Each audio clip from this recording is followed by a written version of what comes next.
Should I start? Okay, yeah, so ladies and gentlemen, sorry, you've got me again, sorry. But only for about 2 seconds, and we have 4 excellent presenters now looking at some of the applications of AI. I've seen the kind of briefs of the talks they're going to give, they're all fascinating. I'll introduce them as we go along. They'll talk for 10 minutes and I'll give you a yellow card and then a red card if the time's up. Okay. We're going to be joined by Jingjie online, and then we should have time for questions afterwards. So do please think of questions as we go along. So Marco, over to you, please. Okay. Sorry, I should introduce you, shouldn't I? This is Marco Sanchi, and you're doing a PhD, a national Italian PhD, is that right? Yeah. At the universities of Bologna and Pisa, is that correct? Yes. Good, thank you. Yeah, Bologna is the main one. You can see in the logo. So good morning, everyone. I am Marco Sanchi, and I will be presenting to you the problem of regulating accountability for war crimes committed by artificial intelligence.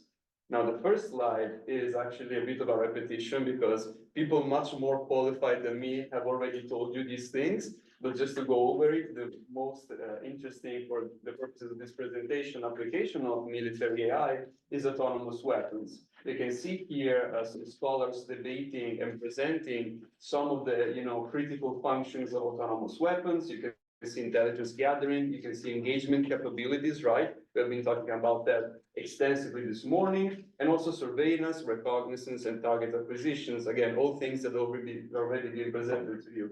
You can also actually see here 2 quotes that I think kind of frame the problem pretty straightforwardly. These are systems that can act independently, so with autonomy, on their critical functions, those we have been talking for the whole morning, without meaningful human control. This is an autonomous weapon. An automatic weapon is different, and a normal weapon, an analog weapon, does not hold these characteristics. So this is the framework we're working with. And what makes these weapons so relevant in the context of war crimes is that they have what we call cognitive uncontainability. This is actually a quote you can read here. And cognitive uncontainability basically means that since they are autonomous in their decision-making, they're unpredictable. We cannot potentially be 100% sure that we can foresee what their behavior on a battlefield or military war zone will be. And this creates what scholars define as a crisis of causality. You can actually see a very old quote here, 1996 Karnov. I was born in 1998. So these are not new problems, but we still don't have an effective solution. No judge can isolate the legal causes of injury from the pervasive electronic pump in which they operate. So what does this mean? It means that if I am a human supervisor, remember, no active human control, deploying an autonomous weapon, I cannot foresee what the weapon will do according to its operational design domain. And this means that if the weapon commits a war crime to the state of the art, there's a gap in accountability. Some people talk about this as scapegoating, liability without culpability. My weapon committed a war crime. I have no control over it, but it's my weapon, so I'm culpable. That doesn't make any sense. Why? Because many hands have worked on this weapon, on the private sector to create it, on the military branch to deploy it, not just mine. And the offense itself, well, the basic elements of a crime are the material one, so the perpetrating of the offense, and the mental, the subjective one, the mens rea or the fault. But I'm not at fault because I didn't do anything. I didn't order the weapon to do this. And I don't have mens rea, I don't have volition, I didn't want this, but it happened anyway. And you can see here a list of what we may see as the striking, potential of disruption that these weapons hold. So violate international humanitarian law, some key principles of military law, right? We have said that military law is a heavily regulating force on the battlefield, and problems of accountability regarding individual criminal liability. So to face the issue, we need to find a liability model that is capable of solving the crisis of causality, the lack of foreseeability, and the violation of humanitarian and military law. This is a very hard topic and question. And my proposal to do this, to avoid scapegoating, to protect human rights, and to actually have accountability for these tragic instances, is to have an international criminal tribunal for autonomous weapons. Ooh, this sounds outrageous. So let me explain what this means. Administrative liability and military liability is sovereign. Every state governs it in its own way, but generally it has less strict requirements than criminal liability.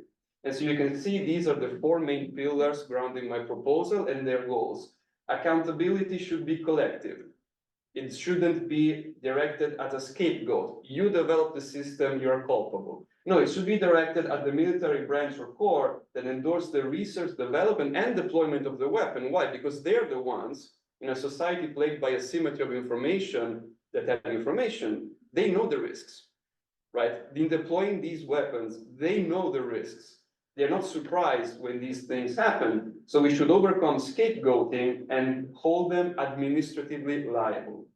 What kind of liability? Well, of administrative nature, of course, grounded in the assessment of the material element in the actual perpetration of the crime. This means that in the administrative way, we can have things like decommissioning, we can have things like forced retraining, or simply, a fine. We have said before, like the US government has invested, just an example, a wide array of money into the development of these systems. Would be a shame if I find you for the same sum, And then for jurisdiction, these systems are extremely complicated, and we have gathered that. If we actually go back to the first quote, I try to get across to you about Carnot. What is the first two words? No judge, the following, can isolate the legal causes. Because this is extremely complex domain that of artificial intelligence. And so the proposal actually says, hey, what if we create a tribunal made of experts? Experts that can actually judge in military criminal law these facets, these heinous crimes against humanity and our rights in an expert way. And the goal here is to ensure that the court has the necessary expertise to understand what is going on. We've talked about black boxes.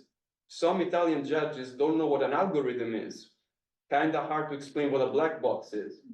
And finally, legislation. To introduce obligations, you need binding legislation. Binding legislation means statutes. Statutes means international law.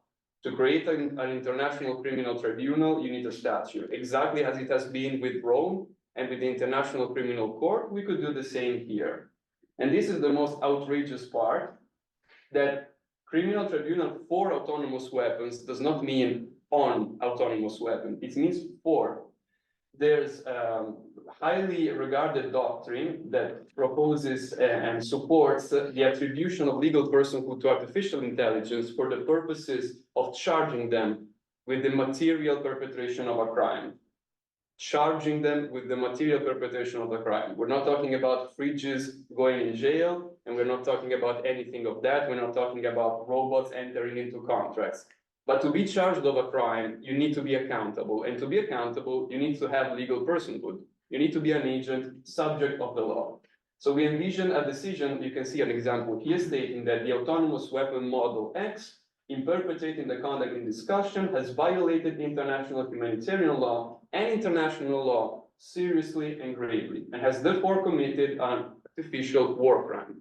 And what follows is that if the judges actually determine that there could be liability, the material element is verified, and the military body, there's actually the mind map here, the military body or nation that deployed it is administratively liable, and a bunch of measures of varied nature can follow, including that of fining, decommissioning, forced retraining, or simply removal of the model from the battlefield. So these are some challenges and open questions. These sections should be filled by you all. Like, you need to ask me questions about your doubts, about your first instincts about this. Of course, this is a theoretical proposal, but these are the first three that came to mind to me personally. The first one is that to achieve this proposal, we need consensus, and we don't have it. So proposal kind of goes out the window for a second, but it would be nice to reach that consensus and to push for some boundaries in the way these systems are deployed and what comes out of their deployment. And then a question to me and also to you all, why do we research and develop autonomous weapons? Lethal autonomous weapons, those weapons that have the capacity to end human life, are a branch of autonomous weapons. They don't necessarily have to carry out harm. They can be defensive, they can be deployed to protect people, right? And there would still technically be weapons because they're in the military domain on a battlefield. Imagine a system to protect armed combatants or to protect civilians. Technically, that would still be a weapon, but it doesn't hold the capacity to harm anyone, even indirectly, as we have seen from our esteemed panelists. And the last challenge is actually about what the public and also I'm done basically. What the public and also, you know, some esteemed members of the scholastic community call killer robots. Should we develop killer robots in the first place? And it's very hard once we can not to, right? Because though our competitors will. But generally speaking, automatic systems have been in deployment since I was born. And they are still being deployed and they still carry the same capacities, regardless of automation, of some state-of-the-art autonomous systems. And actually, this is the last thing I wanted to do, and I'm done. On the site of the Red Cross, they cite the first instance of autonomous weapon being a landmine. Now, correct me if I'm wrong, a landmine is not autonomous, it's automatic. Because it cannot decide who to target. It's you just press the button and it does the thing. So there's misconceptions, and those misconceptions should let us think about, are we deploying a system that we actually don't understand that can endanger human life? Should we? Should we perhaps think about what happens when it does do that? So thank you for your attention. I've been Marco Sanchi. This is a QR code to my LinkedIn. Feel free to get in touch. Lovely to be here, and I'm done.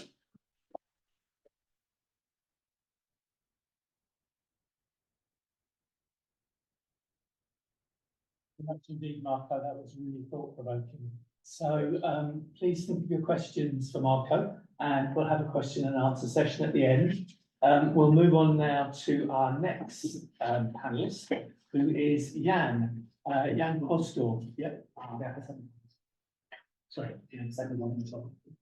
And yes, and Vincent Tadday as well. So, Jan, you're from King's College London, is that right? Partially, yes. And your colleague Vincent is from Sciences Po in Paris as well.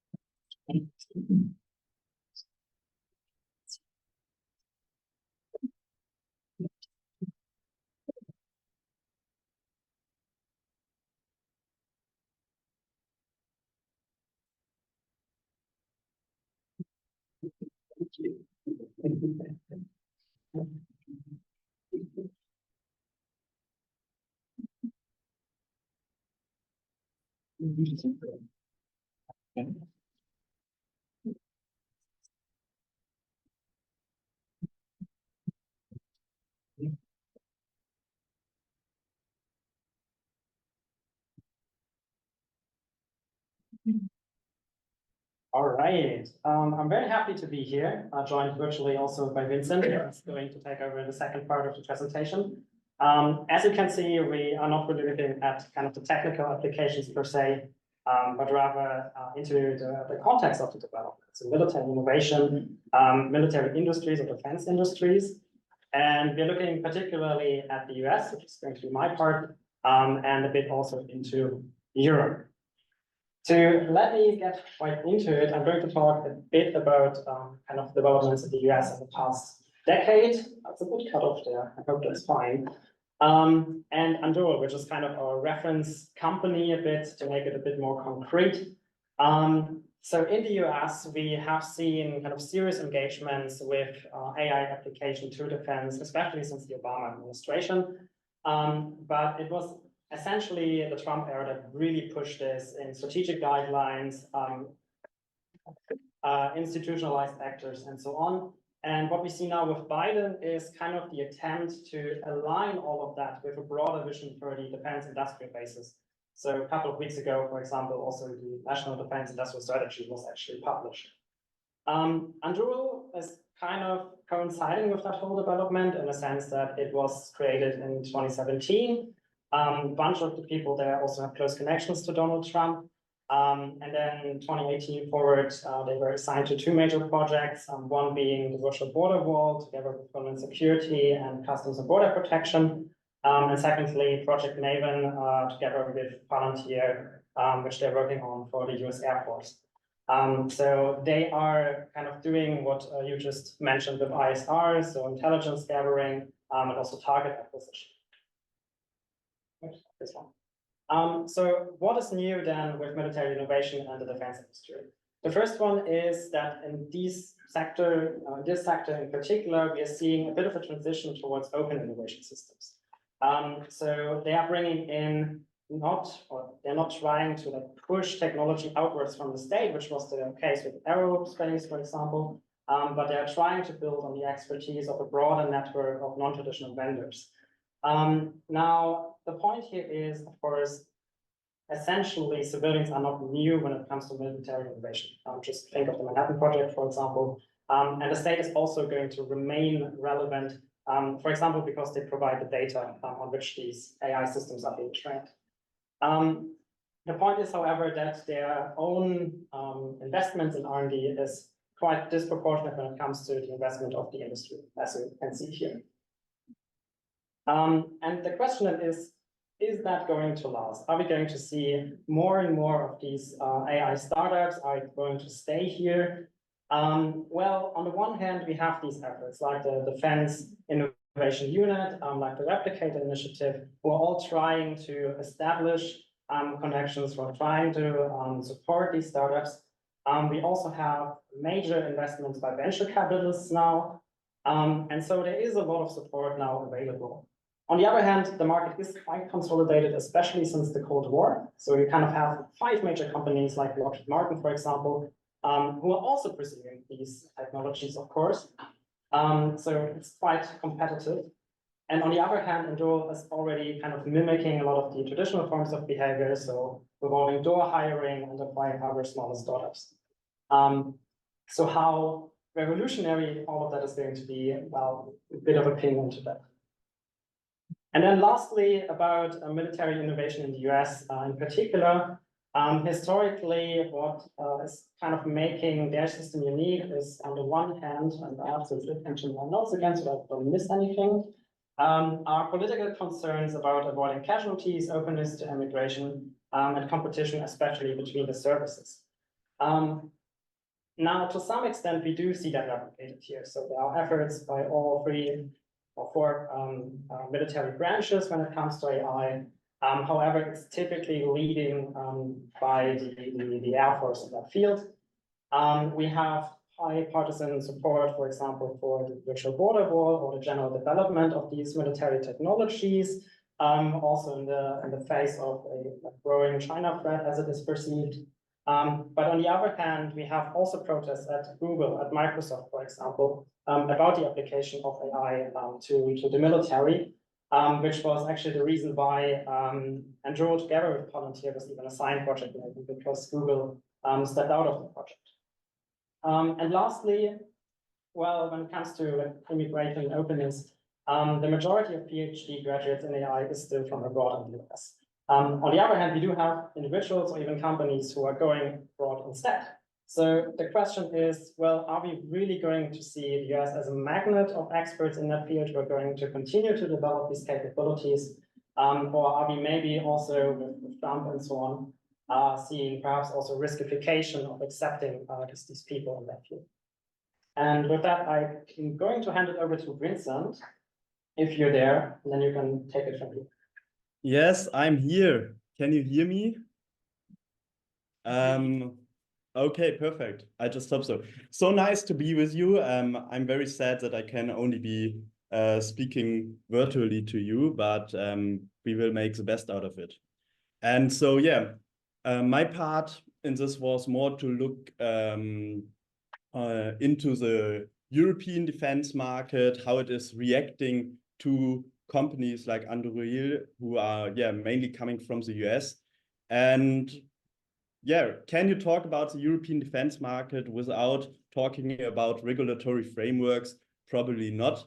And here it was very interesting to look a little bit also and compare the the European approach when it comes to regulating AI in military use and defense, and the American approach.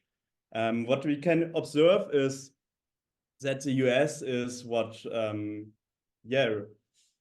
is concerning frameworks far ahead. So the Department of Defense, they started with creating frameworks. They have this responsible AI strategy that got introduced in, I think, 2022, and then followed at the end of last year by the AI adoption strategy.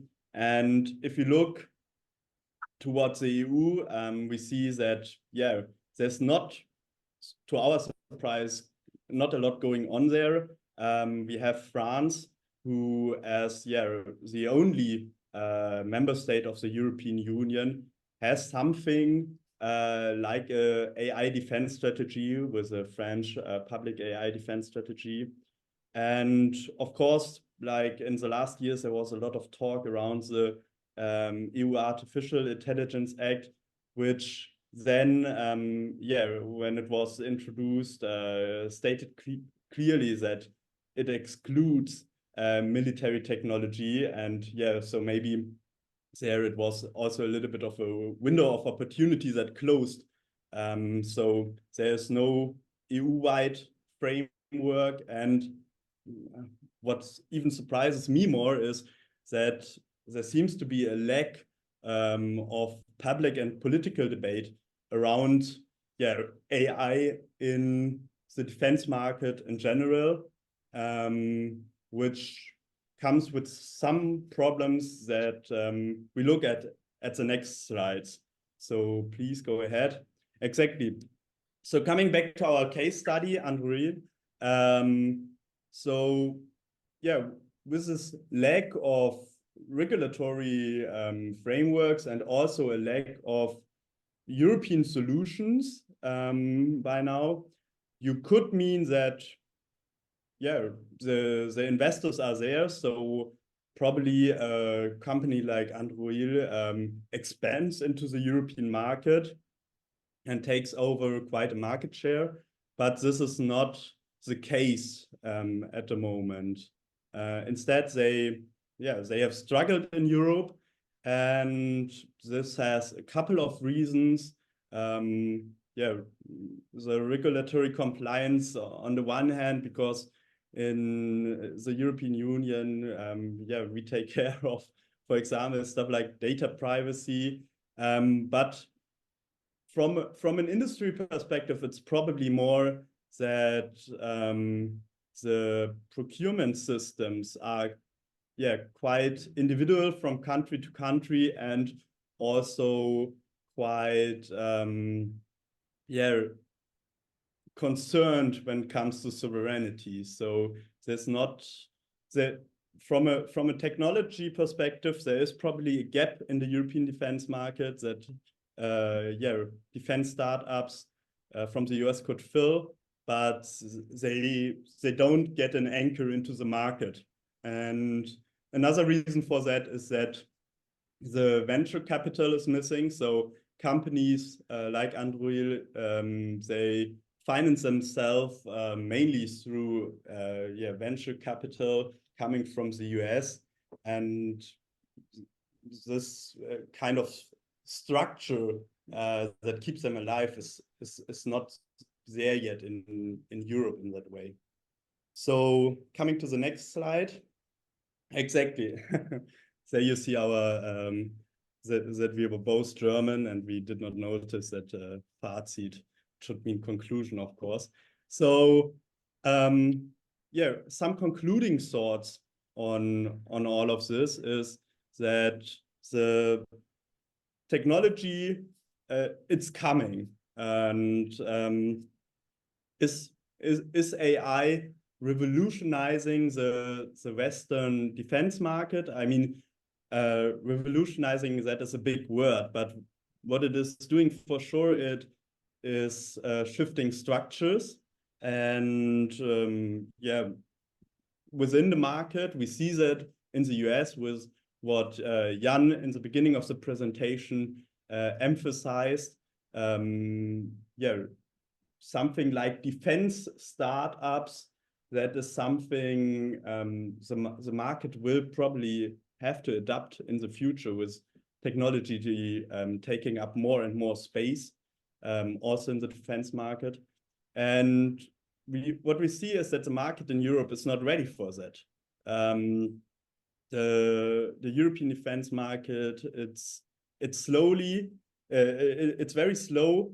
It's also, yeah, quite anchored in its structures, and right now there does not seem to be a lot of space for yeah, defense startups.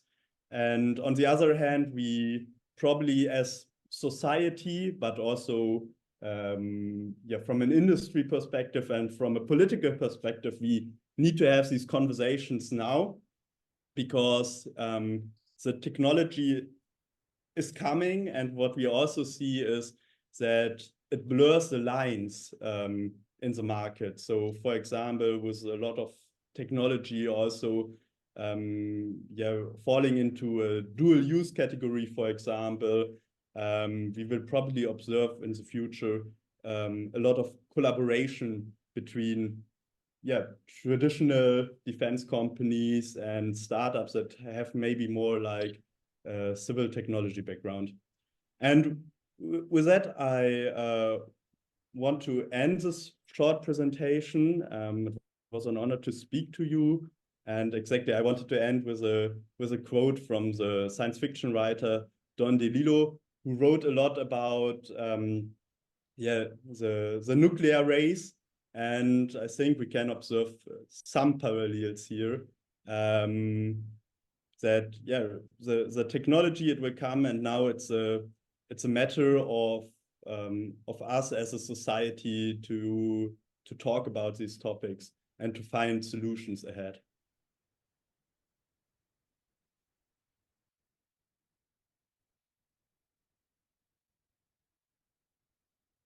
Thank you, Jan. Thank you, Vincent. Again, another very thorough and interesting presentation. My apologies, Vincent, I didn't realize you were going to join us online. I do know that our next guest is going to be online. So, Jingjie, are you there? Yes, I'm here. Good morning, everyone. Good morning. Can I introduce Jingjie, who's a visiting fellow at the James Martin Centre for Non-Proliferation Studies at the Middlebury Institute of International Studies at Monterey. And when you're ready, Jingjie, then please load up the presentation and go ahead.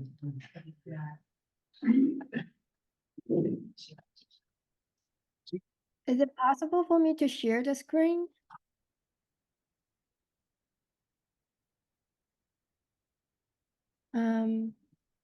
I can, okay, I'll try. So you should be able to do that. If you take your time, then I'm sure we'll get there in the end. Perfect. So we can see that now. Okay, great. Thank you for the introduction. So this is a project that I done at the James Martin Center for Non-Proliferation Studies. So the key question I'm trying to answer here is that in the context of the increasing application of AI in satellite remote sensing data processing and analysis, how counter-AI technologies and tactics will influence these AI-driven remote sensing revolutions. So, an overview. First, I will give a little bit background of the satellite remote sensing in nuclear security, and then I will introduce briefly the ongoing development or application of AI in remote sensing, satellite remote sensing. Then I will introduce 4 types of the adversarial AI attacks, and then policy recommendations.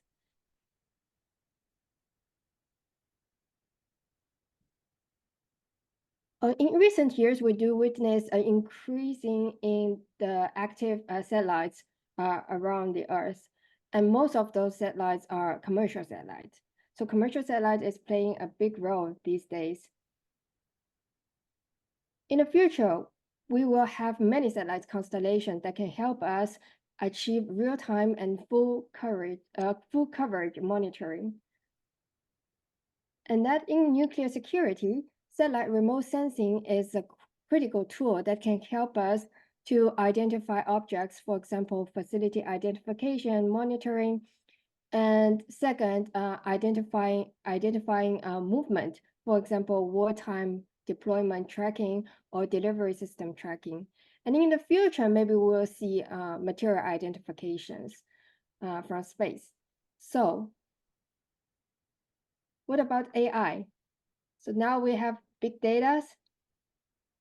We have AI to help us processing those data. So computer vision means using AI to acquire, process, and analyze and understand digital images, videos, and also other type of visual inputs. So we can use computer vision to categorize image, process image, and detect change. In nuclear security, here is an example of research being done by Oak Ridge National Laboratories. So on the left side, it's the original satellite imagery, and they use AI to dehaze the imagery, so it's clear. Another example is done by the Orbital Insights in collaboration with James, Stanford University, and Black Sky. So the Orbital Insights use AI to autonomously identify Iran nuclear facilities. So now we have big data, we have AI-empowered processing and analytical capability. Does that mean the end of nuclear secrecy? Of course, no, because the development of technology and countermeasures is a dynamic process. Now I will introduce 4 types of adversarial AI attacks. You can understand it also like AI against AI. So the first type called data poisoning, which is also called contaminating attack. So data poisoning attacks adulterate training data during the training process and therefore contaminate the models. This is an example where the researchers use AI to identify skin lesions. The result seems to be good, but in the end, they find out the system is not really identifying the skin lesions in those pictures, but something else in common in those 4 pictures. I will ask you to take a guess what exactly the AI model is identifying in those pictures. Something in common. Okay, so we see a ruler here, a ruler here, a ruler here, and a ruler here. So it is a common practice to put a ruler next to the skin lesion pictures to show the size of it. But eventually, what the AI system what the AI model is identifying is the ruler, not the skin lesion. This is of course an accident, but in real practice, I can manually insert some specific pattern in pictures. If the pattern doesn't have to be able to identify by human eyes, you will not be realizing that there's something in common. But in the end, your data will be problematic, and the result model will be problematic. The second type of attack called model invasion.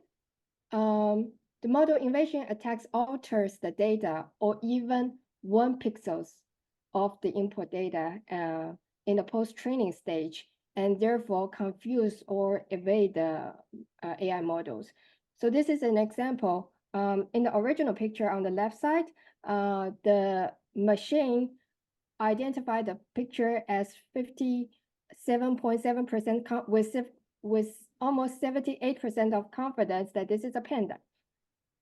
And then the researchers add some nematode, which is not just noise. It's carefully designed for this attack.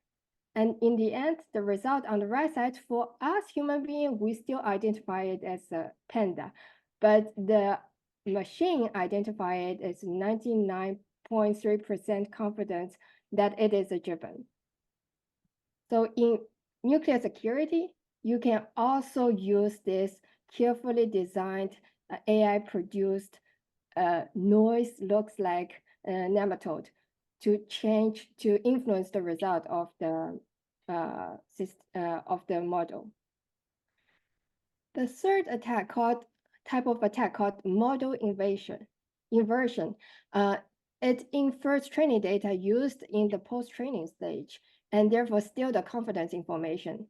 So on the right side, we see a clear human face pictures. This is the original pictures being used to train the system, train the models. And on the left side, it's what the researchers recovered with only the model without the training data. So we see those two pictures are actually very similar. So the researchers were able to kind of recover the data that you used for the training. So in nuclear security, if you want to train an AI system to identify nuclear facilities, the attackers may be able to recover those classified satellite imageries from the model only. The last type of attack that I want to introduce is called model extractions. So model extraction infer the architecture and parameters behind the models and therefore steal the model. Basically, it copies the model.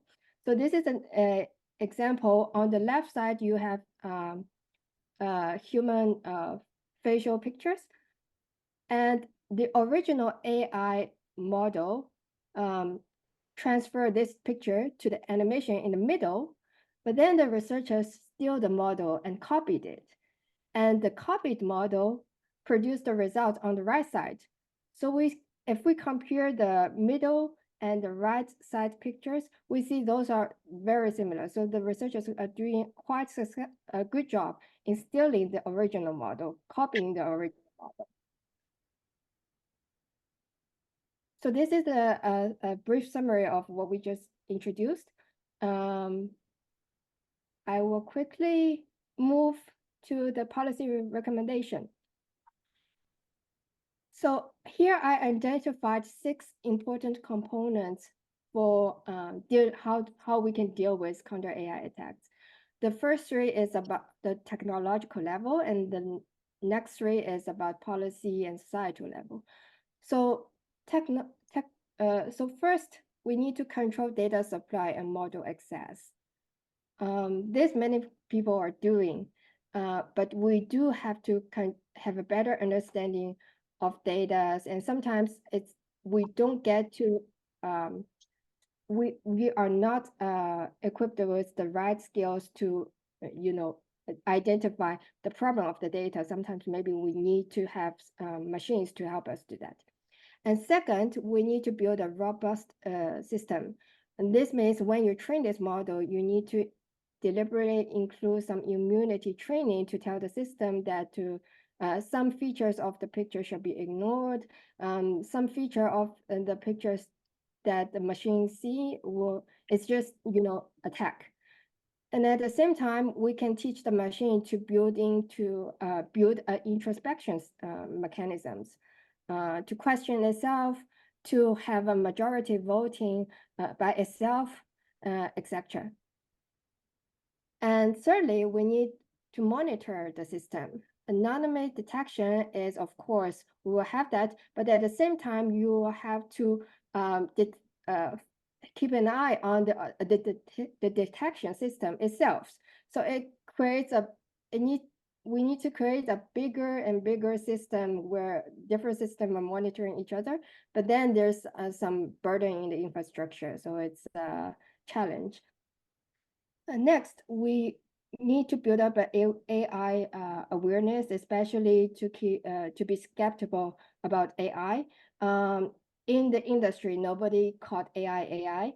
Everybody was just calling machine learning and specific models. And if you understand the system, the model, you will know that there's no perfect AI system that can, produce a perfect result like human beings. So there's always a chance that the system can be wrong. And if it went wrong, don't be surprised. Next, we need to develop and be adaptable. Right now, many people are talking about having an AI strategy, but we heard this many years already. Nobody were able to provide a successful AI strategies. The problem is that the technology is changing faster than our policy making. So we need to have a different understanding of how to deal with, how to plan for the AI strategies. For example, in the past, we always try to build something and polish it when the plan is perfect and launch it. And now that we need to have the agile management thinking, which is something like our app. We never have downloaded an app that is perfect. We're always on the way to, updating it, perfectizing it. When we use it, we give feedback, and it's a dynamic process. So we need to have this thinking when dealing with AI. And lastly, resilience. We need to have mitigation strategies when AI went wrong, how we can identify the problem, how we can solve this problem, how we can lower the cost that generated by the problem. And lastly, never give up low-tech options. So you have to always keep some low-tech options in case the AI doesn't work. So this is a very brief introduction by me. Thank you very much. And I will be happy to take comments and questions later. Thank you.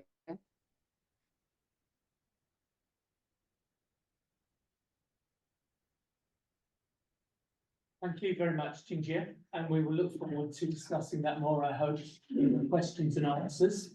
And this brings us on to the final panelist of the session, Veerle and from the United Nations Office of Disarmament Affairs. So over to you when you're ready, Veerle.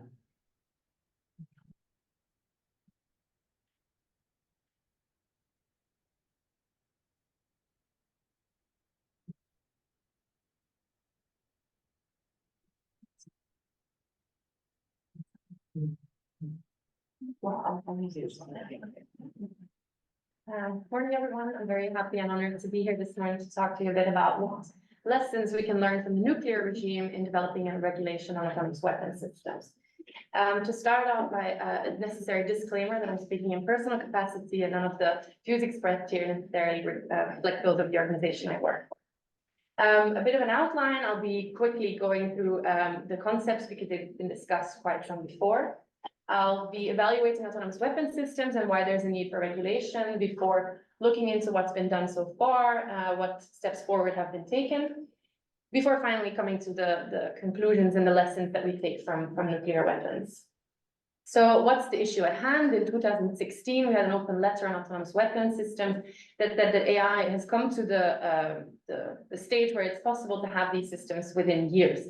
And as been said earlier, we have the technology at hand. They're also talking about them as the third revolution in warfare after gunpowder and nuclear weapons. So the problem is big, and it's necessary to talk about it. What are the concepts? Well, autonomous weapon systems has been discussed a bunch before, but we're talking about different levels of autonomy where in the end there's no human control over them. And we're talking about the step that goes into use of force or use of lethal force. Where does AI come into this? AI is an enabling technology that has endless applications, one of them being using them in autonomous weapon systems. So it's not a prerequisite for autonomous weapon systems, but it is something that makes them more sophisticated and more complex. One description that's used a lot is by the UN Special Rapporteur that says that once activated, autonomous weapon systems can select and engage targets without further human intervention. So how do we evaluate them? First, let's look at feasibility. Can they comply with international law? It's been mentioned before, the human rights law is very difficult to uphold by these autonomous weapon systems. Same goes for international humanitarian law. There are several technological limitations, such as the black box problem, technological limitations, whereby AI is just not suited for the complex environment of war. It's fast-paced and it lacks the contextual awareness to see, for example, the difference between a child carrying a toy gun and a soldier. There's the human-machine interactions that are of relevance. We have the black box problem that was mentioned before, where we don't understand how it goes from inputs to outputs. There's the speed at which AI puts out these outputs, where it's difficult for humans to keep up. And there's automation bias, where humans tend to trust the machine over their own instincts, their own judgment. But also further than that, we should look at the desirability. Should these weapons have the power to initiate lethal force? In this, we have humanity and ethics. Both international humanitarian law and human rights law look at human dignity, which is lost when a machine has the possibility to kill a human. There's also the responsibility gap that Marco has discussed extensively, so I won't go into that. But even beyond that, if we want to talk the language of those who are developing these systems, we have to look at strategic implications. There's the fact that the threshold to war has been lowered by this perceived reduction of the political cost of war, because we're sending machines into war rather than humans. But this lowers the threshold to war, making it easier for conflicts to start and more difficult for them to end. The unpredictability of such systems also makes it that there are possibilities for unintended conflict escalations, seriously imperiling strategic stability. So what's the status so far? They're being developed at high speed, and they're being discussed right now in the Convention on Certain Conventional Weapons and the group of governmental experts on autonomous weapon systems that have managed to achieve some convergence and have developed 11 guiding principles. But as been said, progress is slow, and there's no binding regulations so far. So what do I suggest? I suggest we look at the nuclear regime. Why do we look at nuclear? It's a long existing regime. It has multiple international treaties. There's quite some debate going on in there as well, but it does have a high level of universality. So when we look at the history of nuclear weapon systems, we're seeing a lot of waiting for disaster. There have been many warnings by experts in the field about these weapons, and still we waited for several states to obtain such weapons. We've waited for Hiroshima and Nagasaki. We waited for nuclear testing that already has detrimental effects for humans and for the environment. We're also seeing a lot of norm building efforts with universal testing moratoria, with nuclear weapon free zones that have a strong moral force towards regulation. Then we have the Non-Proliferation Treaty, the Nuclear Non-Proliferation Treaty, or the NPT, that has been dubbed the cornerstone of the nuclear regime. And it has been very successful in keeping the amount of nuclear weapon states to a limited number. Part of its success is also ensuring that peaceful purposes of nuclear energy are still possible. However, it's been said that this is a non-democratic treaty because it creates a permanent divide between nuclear weapon states, so those allowed to have nuclear weapons within that treaty, and the non-nuclear weapon states, those that are not allowed. Furthermore, there's also criticism on the lack of progress in disarmament. Disarmament is an obligation within the treaty, but not much has been done since its entry into force. Some of these concerns have led to the Treaty on the Prohibition of Nuclear Weapons, or the TPNW. This one returned to the humanitarian approach, delegitimizing these weapons and really putting the burden of proof back on the states that possess them. And this was mentioned earlier, the necessity of doing the same thing for autonomous weapon systems. So this humanitarian approach allows for a change in the discourse. It's been said that it lacks the universality that the NPT does, and this is definitely a true argument. However, the supporters of the TPNW also say that this was a conscious decision in favor of stigmatization and in favor of the values of the treaty over universality and compromise to gain extra states in that. So they're not seeing the TPNW as an end, but as a means to change that discourse and to really re-stigmatize these weapons. So what are the conclusions then in what lessons that we learn from the nuclear regime? We should listen to the warning signs. There's been many, the open letter was one example of them, but many researchers, many experts in the field are warning about these weapon systems, and we should take those warnings seriously. And we should invite them to also help us develop these regulations. It's not just up to policymakers who don't actually understand the technology necessarily. We should ensure an equality of states when we develop any regulation, because as we have seen, this has led to a lot of criticism within the MPT, and this has led to a lot of discontent. But at the same time, it's been mentioned before as well, AI does have many peaceful purposes, good applications, beneficial applications. So any regulation should not hinder these peaceful uses of the technology at hand. We should use the humanitarian perspective to ensure that we still know what the regulation is about, that we have the regulation that gets to the right goal, which is preventing violations of international law and keeping human dignity, humanity, ethics in this regulation. We need to take decisions on how far we want to compromise for universality, or how much we want to really go for the stigmatization and the complete ban. But all of these decisions will lead to long-term sustainability of any regulation, which is highly necessary for this to be successful. I think I've rushed a bit, but I thank you for your attention.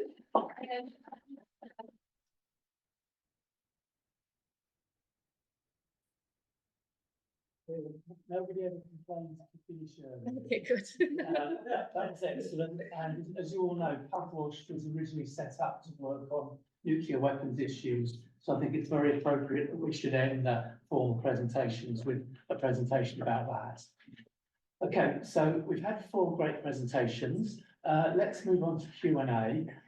Tim, are you able to help if we have any online questions? Yeah. Brilliant. Okay, let's take a couple in the room first. I'll take 2 in the room first. I'd like one from a female and one from a male. I mean, females at the moment. Okay, at the back. Okay, thank you. So, my question is Veerle. Yeah. Thanks for your remarks. I'm curious your take on the concept of political will. I know Ray, when Ray worked in the UN data center world, he was a good revolution political will. And I'm just curious if you think that like there is sufficient political will for the disarmament, including the dismantlement of existing warheads as an urgent priority. So vertical disarmament. And if you see any impediments to that political will being realized in any like formal political capacity. Okay, thank you very much. Gentleman at the back, I have seen you and we'll come to you next round if that's okay. Yeah. I have 2 very quick questions. One question for Marco, which is a bit of a provoking question, but you talk about a team of experts examining the decision process, this kind of black box of AI. I wonder if you went deeper in the thought of how a team of experts will be able to examine the decision process of AI, because this is the main problem of having to deal with AI. So just wonder if you have any ideas, solutions, or proposals for that kind of problem. And the second question is for Veerle, and you spoke about AI and nuclear weapons as in terms of comparison, but I want to ask you a question a bit more about how they will merge, if they will, together. So how you envisage the role of artificial intelligence into the nuclear deterrence and nuclear. Okay, let's kind of work down the panel from this way, shall we? If you'd like to have a go. Who's first? Do you like to say anything, Marco, on any of them? Yes. Well, first of all, thank you for your question. 2 things. The first one is that the idea rests on the shoulders of a statute. So those sort of questions would be the questions to ask if this proposal should get developed. What kind of norms should be included in the statute? And one could be the ex lege avoidance of black box models deployed for lethal force. So you could say, I need to establish whether the decision-making was faulty, was the result of faulty training, was there some data poisoning or attacks in the training algorithm that resulted in a faulty model, or perhaps the model was not faulty, it was simply designed in a way that it could make these things, and it did make these things. And that could be a norm that you insert in the statute that changes the way these systems are developed. And I would say that that is a norm that also holds some ethical stances and judgments behind it, right? But the other consideration is that, if you recall, one of the main points was that I don't need to judge whether the system was faulty or whether the system was, let's say, willing to commit a war crime. I just need to establish that it did materially, because I don't have the information as a judge or even as a member of the military branches, because usually those systems, we've talked about the example of Lockheed Martin, are not just developed by the military. So there can be a situation where I have a system, even that's not black box, where I don't have the information to judge if the system is faulty, and I need to request that information. But sometimes that information is protected by copyright law, by industrial secrets, and sometimes courts decide not to violate that. There has been a case, a very recent case on the Article 22 of the GDPR on biases in social scoring, actually not social credit scoring, where the Court of Justice of the European Union said, I really can't delve into this because I will be violating industrial secret, and I don't want to. And I think it was done also by the Corte di Cassazione, which was the Italian Supreme Court. So these are two problems, but the base idea is that getting states, sovereign states, to agree on binding themselves to a system where they will be fined and where they will have to remove weapons from the battlefield and where they will be subjected to scrutiny on their choices of contractors or development for machines is already a massive feat. And these are the sort of very good questions that we should ask ourselves if we want to achieve that sort of a scenario. What kind of norms should we be debating? That's a very good question. This is a norm we should debate. Should we impose an approach similar to what the EU AI Act does, where you have obligations on how you create systems, sort of a certification?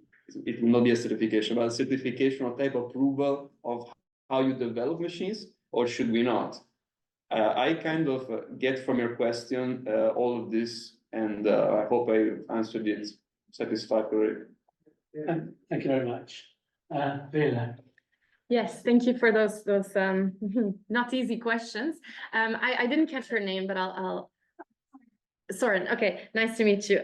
So yes, political will, I do believe that's a very, very difficult one right now. I mean, especially because the current environment, security environment of the world is not necessarily conducive to progress and disarmament.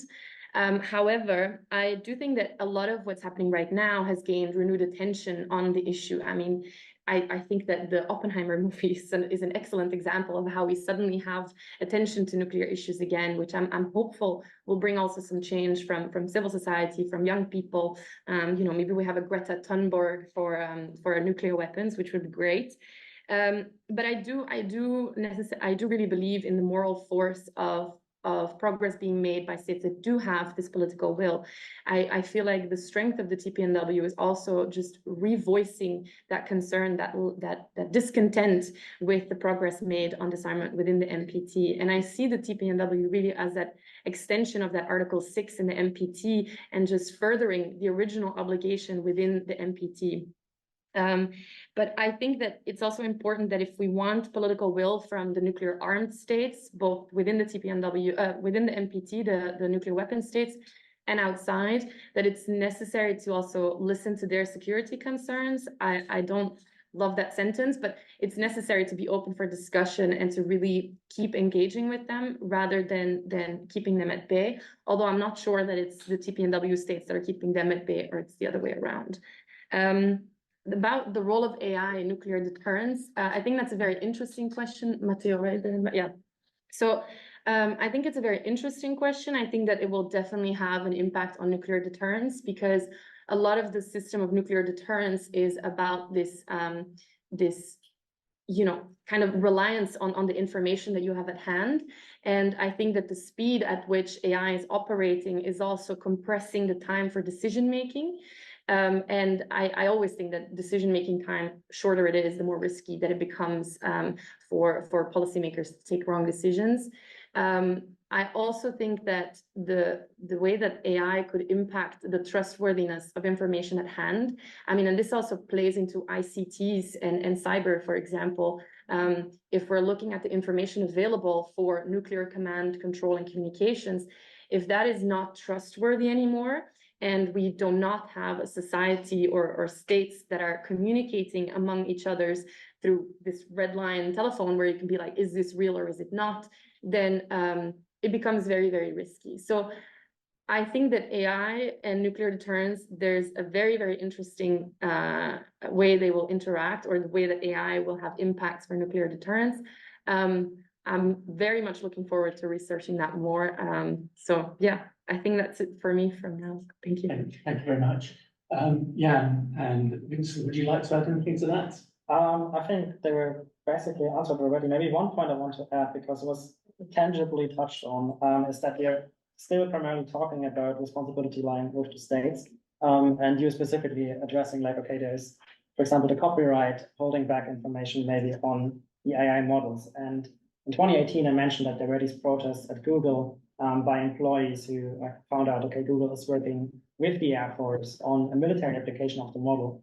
And in the wake of that, there were a lot of initiatives in some form to develop, for example, ethical guidelines by the company, establishing like ethics councils and whatnot. And the point is, on the one hand, the expertise may be missing in the private sector for that. And the question is also is, do we actually want the private companies to like regulate that, and where the responsibility lies with? And I think this comes back to what you have been saying, that primarily it should be maybe the state or the military, or in the end, the decision maker who has to be held responsible. Yeah. Thank you. And Jingjie, is there anything you would like to add to that?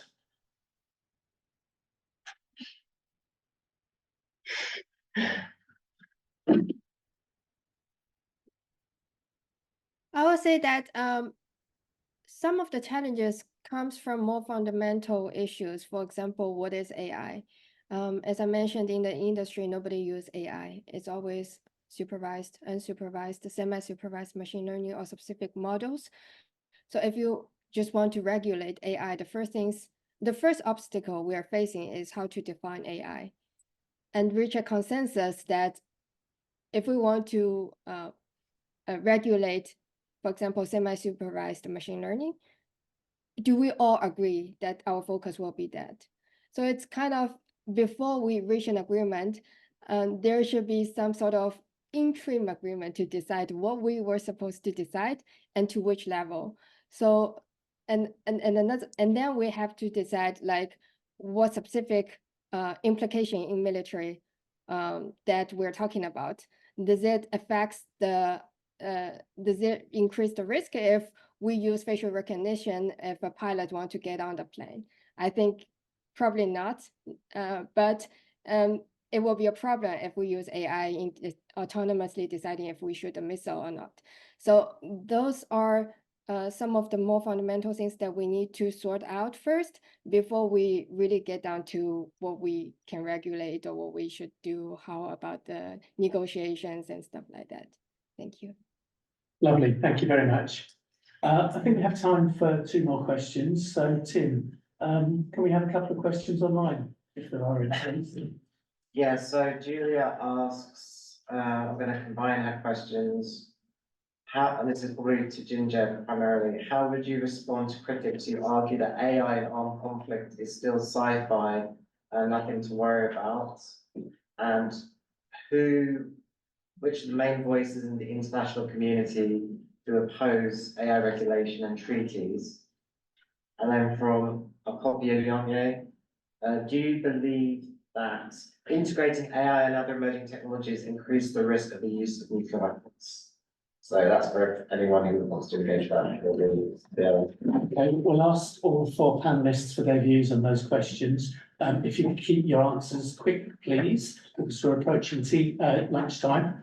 Jingjie, would you like to start, please? Did you catch those questions? You're muted. You're on mute. Sorry, I didn't catch the full question. Is it possible to repeat the question again? Sorry, Tim, could you go ahead? So yeah, it's really about, do you think, the use of AI in armed conflict is sci-fi, or is it an immediate concern or something in the longer term? And who's really preventing in the international community regulating the use of AI in a military context?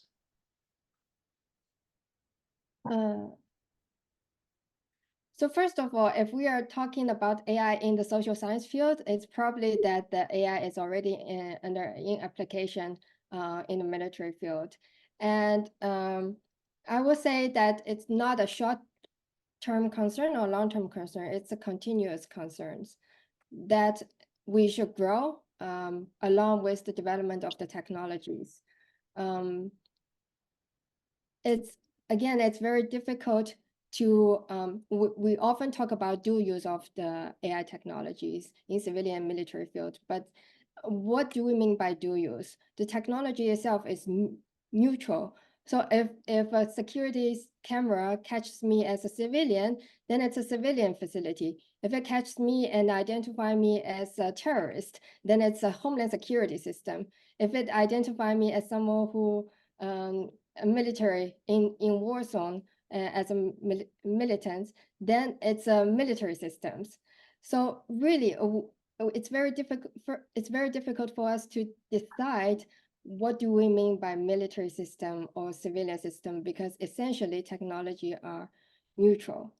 So and what decides the difference is sometimes it's really just our human interpretation of the data outputs.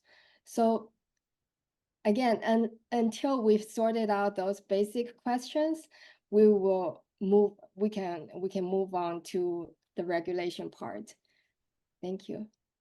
Thank you.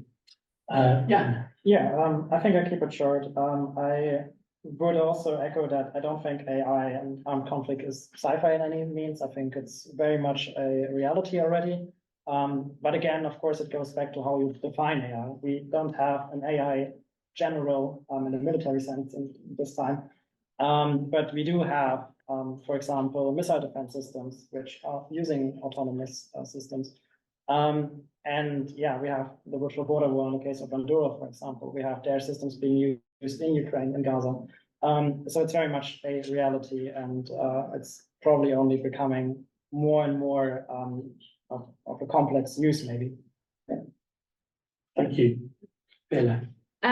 Yeah, I mean, I think there was earlier on the slide the example of Israel using targeting in armed conflict already, using AI in targeting already in conflict. So I do agree that it's not sci-fi anymore, or I don't know how long it hasn't been, to be honest. I'll touch upon briefly on the question on the increase of the possibility of use of nuclear weapons because of AI integration.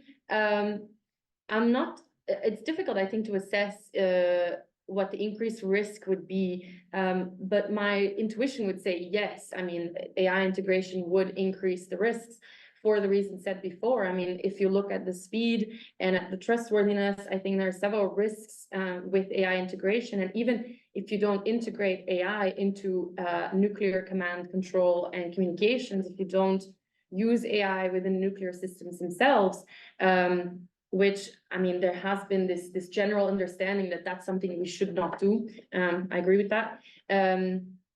But even if you don't really do it within the nuclear systems, using AI in other ways is already dangerous. I mean, if you take the example of drones swarming nuclear facilities, or drones following nuclear armed submarines, all of this makes, for example, this idea of second strike capabilities, it puts them at risk.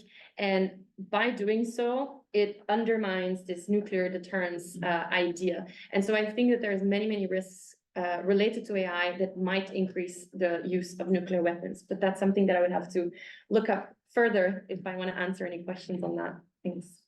Thank you. And Marco. I think I can sign out everything that my colleagues have said.